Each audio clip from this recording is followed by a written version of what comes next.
예지.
Thanks. Good morning. Jury selection is a vast topic, and I know very little about it. But what I know about it is probably different than what you know about it. You might know, many of you I see out there have tried many more cases to juries than I have, and you might know 5% of everything that there is to know about jury selection, and I might know 2% of everything that there is to know about jury selection. But if my 2% is different than your 5%, and I can convey part of that 2% to you, then I think I will have done my job here today. I'd like to talk about 3 topics today. The first one is some interesting legal questions in jury selection. And there's a paper for you. I wrote a paper which has the law as it stands now on jury selection. It's in your book. You don't have to follow along. There's not going to be any following along. But if you want to know the law of jury selection, go to the paper.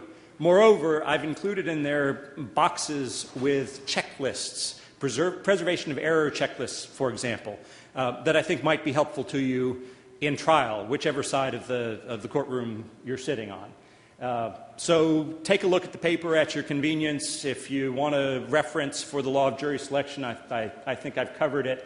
And if you want the little tables for your trial notebook, call me or email me, and I can send you those separately. Excuse me. So first I want to talk about interesting legal questions, things that kind of got me thinking while I was writing the paper. Second, I'd like to talk about a little science, the science of jury selection, which I think as criminal lawyers on both sides, we neglect. And I say we neglect compared to the civil lawyers who are fighting over money and so have lots of money to fight over money, have paid a lot more attention to the science of the matter than we have. And I think that there are some things that we can adopt into our practices to pick more. Sir, walking down the aisle, you just dropped your flash drive. In the green shirt, blue sleeves, just dropped your flash drive. Things that we can adopt to get more fair and more accurate juries. And finally, I'd like to talk about some simple rules for better jury selection. I wrote a paper on this for the Jury Expert, which is the magazine of the American Society of Trial Consultants. That's in your materials as well. I anticipate that we won't get through all 16 rules in my talk here, but they're in the paper, and I hope to give you a taste of them in my talk. And if you're interested, you can go and look at the rest of them and give them some thought and maybe communicate with me about them. So, interesting legal questions. Preserving error when there's an improper comment to the panel, that is, when the court or the prosecutor says something to the panel that is improper or not correct. Preserving error, showing harm, more specifically, when the court improperly excuses a juror on its own hook, sua sponte. And then preserving error when the defense is barred from asking a proper question of the jury panel. Finally, religious tests in jury selection, which is an issue that hasn't been litigated but I think is ripe for litigation. So jury panel hears improper comments. I was thinking about an example of an improper comment that the jury panel might hear, and I thought, well, maybe something like the judge suggests that it's it's because of some poor decision of the defense that we're picking a jury here today. You know, I'm sure the state has offered a very generous plea offer, but the defendant has turned it down. Okay, so object, right? On the record, timely and specific objection, and instruction to disregard. And this is just standard error preservation. Keep going until you are denied. So on the record, timely and specific objection, instruction to disregard, move to strike the jurors who heard the comments.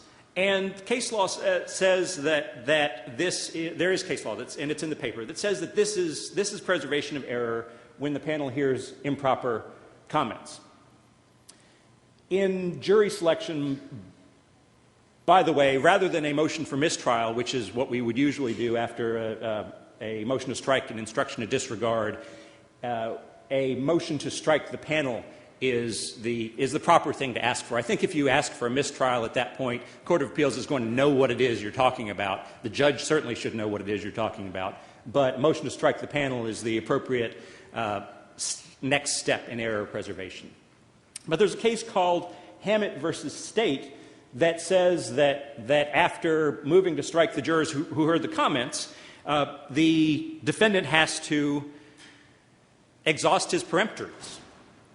And in the specific language of the case is, well, the appellant had sufficient peremptory challenges to have removed each juror that he now complains of who sat on the panel, and therefore he didn't show harm. Well, where the whole panel heard the comments, a motion to strike the panel should be sufficient to show harm. But in jury selection generally, we have the Anson four-step process for showing harm. And Hammett is sort of a clue that even if what we've done really has shown the judge what the error of his ways is and given him an opportunity to correct it, that we still want to go further to show the Court of Appeals that we're really doing everything that we can to correct this error. So even though moving to strike the panel ought to be enough, because everybody on the panel heard the comments. There's no point in getting more strikes just to strike some of them. It's either all or nothing, in other words.